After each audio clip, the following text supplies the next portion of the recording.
48 laws of power. We are on law number 1.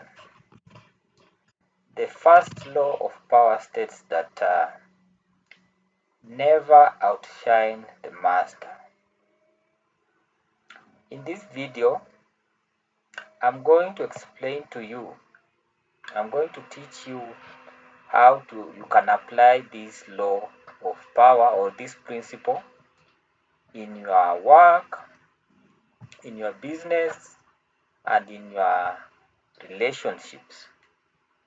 Applying this law of power will help you live a better life. You'll become more successful if you apply the principles that have been discussed in these laws of power.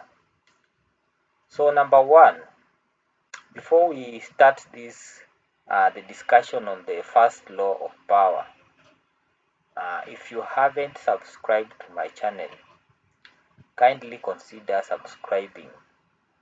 This is because if you subscribe to my channel, you will be able to get notifications whenever I upload a new video. Every week, I make an effort to upload one long video, and every day I'm uploading short videos that are focused on skill development. My focus is to help my fellow Africans to develop different types of skills that can make them more successful in life. So the first law of power is never outshine the master. This first law of power can be applied in different aspects of our life, and we can live much better lives if we apply this principle of power. So who is the master? You should try and understand who is the master in this law. So from a business perspective, perhaps we want to use a scenario where you are working on a business project.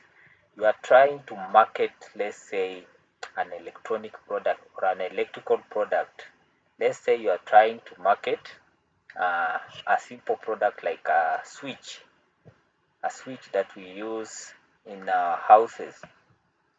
So under your team, we have people who are involved in marketing, we have people who are involved in managing and accounting and so on. So maybe your work is sales. You are the salesperson of that particular organization or company, and maybe the company has the goal of achieving a particular target of sales. Then you apply your own genius, you apply your own skills in marketing, and within 2 months or 3 months, you realize that the goal you set has been achieved. Maybe you set to get $1 million in 2 or 3 months, but you find that before you even reach that 1 month, you have achieved that goal way above that. And maybe it's your own effort, it's out of your own creativity, innovativeness, and so on that has led to that achievement. In this case, you as a salesperson, you are working under a sales manager or the general manager of that business. So whenever you are discussing about the achievements, let's say you want to articulate, you want to tell people about the achievement that you've made in that business, you should always try and give credit to the general manager or your superior. If you are in a club, you are trying to discuss the business, don't tell friends that it's you who led to that goal, or it's you who, without you, the business would not have achieved that particular goal. A good example would be that of a partnership where you have 2 or 3 people you partner together. Maybe one person is good in sales and marketing, the other one is good in accounting, and the other one is good in IT.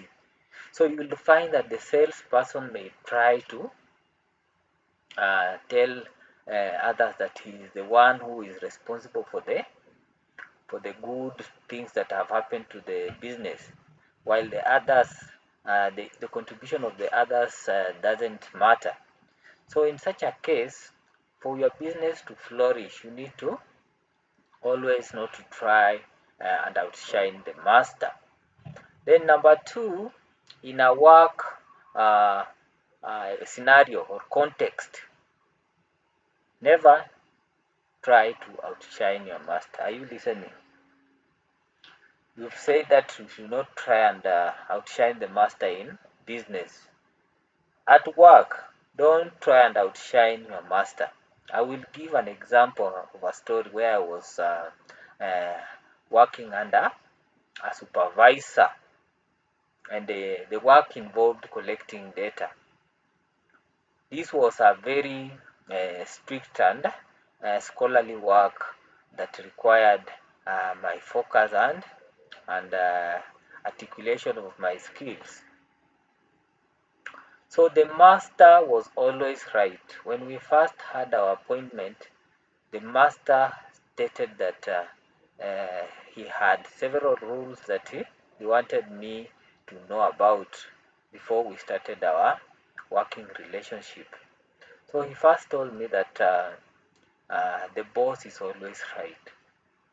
And if you are not sure about that, always go back to the first law. So that was the law number two. If you are not sure about who is right, always go back to law number one. So I never tried to outshine my supervisor, and that's why I was successful to accomplish that goal of collecting data in a research institution.